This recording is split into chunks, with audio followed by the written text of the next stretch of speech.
Hi guys, welcome back to my channel. 7-seat electric cars have been in short supply for some time. Other than a handful of fairly short-range van-based options, the Mercedes-Benz EQB had the market to itself for a few years, with the bigger Kia EV9 only arriving last year. And now the new Peugeot E-5008 has joined the fray.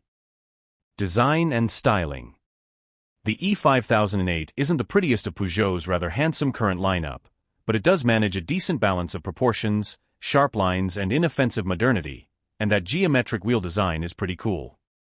The ultra-slim LED headlights are a bit squinty for us, and the body-colored grille has now grown to such proportions that it appears the entire front end has become a massive cheese grater. Regardless, nobody is likely to buy the E-5008 because it looks great, but they're also very unlikely to be put off by the looks. It's all about the usefulness, really, and for that the E-5008 is rather impressive. Based very closely on the smaller Peugeot E-3008, which also sits on the Stellantis STLA medium platform, the E-5008 is 4.79 m long, 1.69 m tall and 2.1 m wide, including mirrors. Usefully more compact than the Kia EV9, then, and usefully bigger than the Mercedes EQB. And cheaper than both. Initially you can get the E-5008 only with a 7-seat layout, but Peugeot executives say that a cheaper, 5-seat version is quite likely. The interior. We will start at the back of the E-5008, because it's the space and versatility that's really going to sell this car. The boot release is hidden in an annoyingly small crevice in between the boot lid and bumper, which can make your fingers very mucky when you're opening the boot. Inside though, it's a happier story, as you get 748 liters of boot space in 5-seat mode, including some underfloor storage that's good for your charging cables, and that also has fixing so that you can stow the load bay cover securely out of the way. It really is a properly big, spacious boot that will do just fine for your paddleboards, kayaks, kids' bikes, buggies and dogs, although not quite all at once.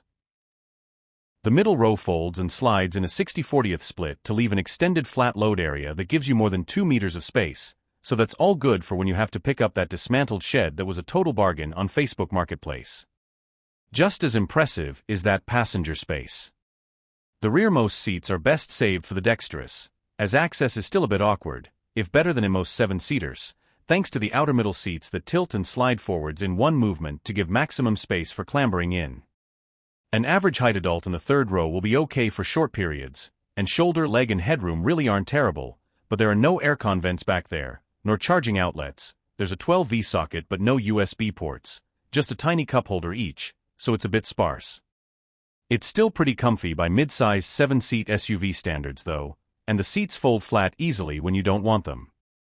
The middle row is spacious too, although anyone over 6 foot tall may find headroom at a bit of a premium if the car has the panoramic glass roof, as ours did.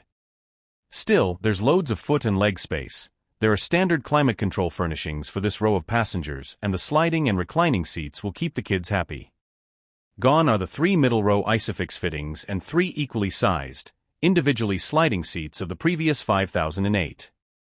Peugeot maintains that greater comfort for the 2 outer passengers was more important for customers, who also want less of an MPV feel and more of an SUV feel.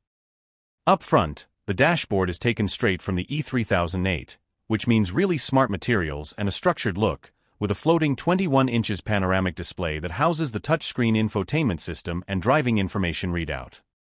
The configurable iToggle shortcuts lower down the dash are useful, and while the touchscreen layout may not be quite as intuitive as the system in the Renault Scenic E-Tech Electric, especially the fiddly in-screen climate controls, the tech interface and the driving position are both hugely improved over the previous 5008 and generally promise to be easy to live with.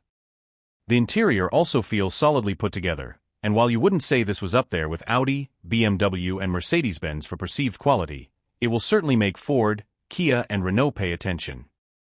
The seats are comfortable too, although the manual seat adjustment feels clunky and cheap, given the high-end feel that Peugeot has striven for in other aspects. Visibility isn't bad for this class of car. Granted, the Skoda Kodiaq has a lower shoulder line and better view out to the back, but the E-5008 has an appealing proper SUV driving position that sits you high up and gives an imperious view down the road. If you enjoyed this review, be sure to like this video, subscribe to our channel for more exciting car reviews.